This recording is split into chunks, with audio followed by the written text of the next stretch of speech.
Бұл таң атқаннан кеш қарайғанша Тараздың тазалық үшін тыным таппай жұмыс істейтін жұмысшылар. Алайда ауа райына қарамастан ететін еңбегіміз еленбей келеді дейді.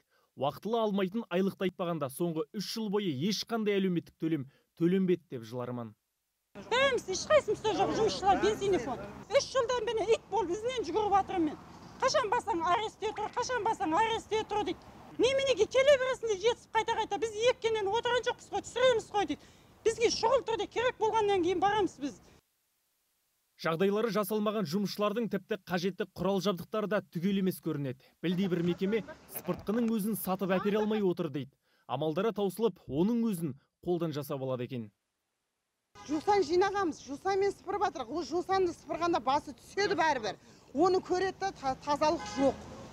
Біз не үшін? Сонда үйімізден әкелеміз бе инструментті? Сынған ташкілерді сөреп шығамыз көшеге. Онымен бәрі болмайды, ол мусор түседі астынан. Жан айқайларын жеткізбек болған жұмысшылар облыс әкімдігін баса көктеп кірді. Шырылдаған жұртты қала әкімнің орынбасары қабылдады. Шенеуніктің жауабынша бұның барлығына серіктестіктің бұрынғы басшысы кінәлі. Өз қызметіне салғырт қарағандықтан қызметінен кетіпті. Қазір арыз шағымын жазбаша түрде алып, бүгінгі таңда қызмет тексеріс тағайындап қойдық. Сол қызмет тексеріс қорытындысымен әр мәселенің орнына қойып, мәселені осындай деңгейге жеткізген үшін шара көру мәселелері міндетті түрде қаралады.